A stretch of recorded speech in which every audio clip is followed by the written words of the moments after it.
Capítulo 11. A Contra-Revolução e a Sociedade Temporal. A Contra-Revolução e a Sociedade Temporal é tema já tratado a fundo, de ângulos diversos em muitas obras de valor.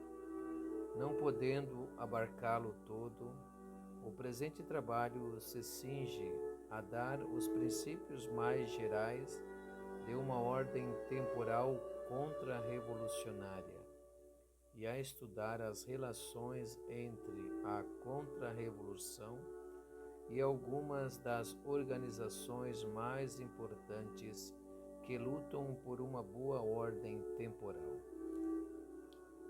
1. A contra-revolução e as entidades de caráter social.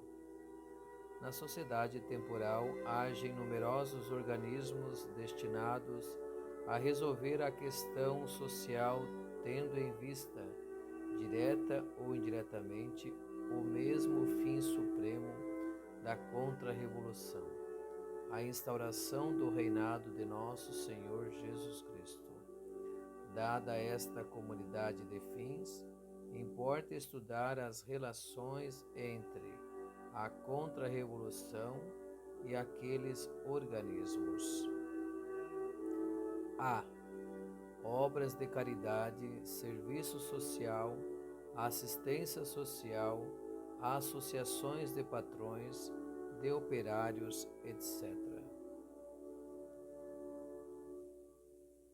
A.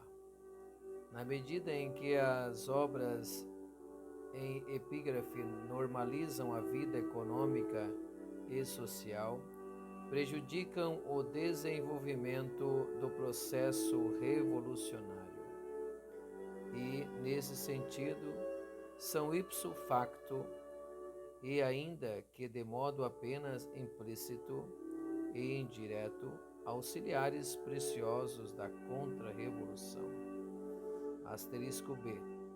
Contudo, convém para tal lembrar algumas verdades que, infelizmente, não é tão raro encontrar obnubiladas entre os que abnegamente se dedicam a estas obras. É certo que tais obras podem aliviar, em certos casos, suprimir as necessidades materiais geradoras de tanta revolta nas massas. Mas o espírito da revolução não nasce, sobretudo, da miséria. Sua raiz é moral e, portanto, religiosa. Assim, é preciso que nas obras de que tratamos se fomente, em toda a medida em que a natureza especial de cada uma o comporte, a formação religiosa e moral, com especial cuidado no que diz respeito à premonição das almas contra o vírus revolucionário tão forte em nossos dias. A Igreja, Mãe compassiva, estimula tudo quanto possa trazer alívio às misérias humanas. Ela não nutre a ilusão de que as eliminará todas e prega uma santa conformidade com a doença, a pobreza e outras privações. É certo que nessas obras se apresentam ocasiões preciosas para criar um clima de compreensão e caridade entre patrões e operários, e, consequentemente, se pode operar uma desmobilização dos espíritos prontos já para a luta de classes.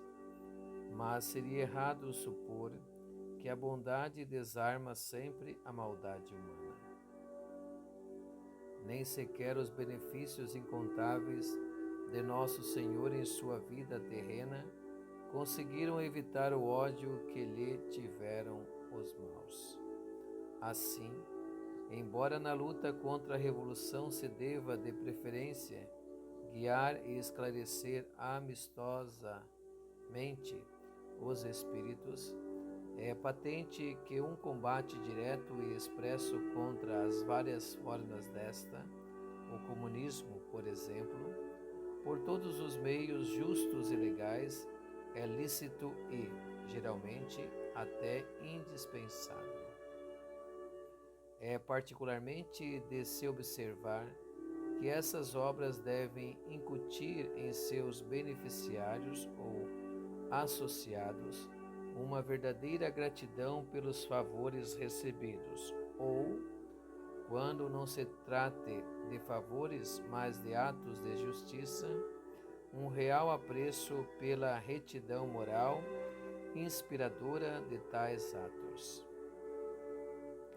Nos parágrafos anteriores, tivemos em mente principalmente o trabalhador. Cumpre salientar que o contra-revolucionário não é sistematicamente favorável a uma ou a outra classe social.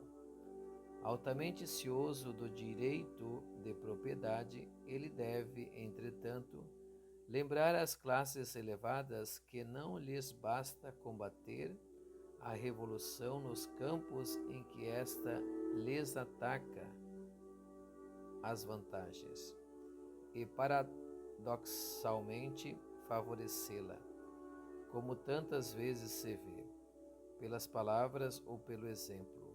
Em todos os outros terrenos, com a vida de família, as praias, piscinas e outras diversões, as atividades intelectuais, artísticas, etc. Um operariado que lhe siga o exemplo e lhes aceite as ideias revolucionárias será forçosamente utilizado pela revolução contra as elites semi-contra-revolucionárias. Será igualmente nocivo à aristocracia e à burguesia vulgarizar-se nas maneiras e nos trajes para desarmar a revolução. Uma autoridade social que se degrada é, também ela, comparável ao sal que não salga. Só serve para ser atirado à rua e sobre ela pisarem os transeuntes. Faloão, na maioria dos casos, as multidões cheias de desprezo. Conservando-se com dignidade e energia em sua situação, devem as classes altas ter um trato direto e benévolo com as demais. A caridade e a justiça, praticada à distância, não bastam para estabelecer entre as classes relações de amor verdadeiramente cristão. Sobretudo, lembre-se os proprietários de que, se há muitas pessoas dispostas a defender contra o comunismo a propriedade privada, concedida, é claro, como um direito individual, com função também social, é pelo princípio de que ela é desejada por Deus e intrinsecamente conforme a lei natural. Ora, tal princípio tanto se refere à propriedade do patrão quanto à do operário. Em consequência, o mesmo princípio da luta contra o comunismo deve levar o patrão a respeitar o direito do trabalhador a um salário justo, condizente com suas necessidades e as de sua família. Convém recordá-lo para acentuar que a contra-revolução não é uma defensora apenas da propriedade patronal, mas da de ambas as classes. Ela não luta por interesses de grupos ou categorias sociais, mas por princípios.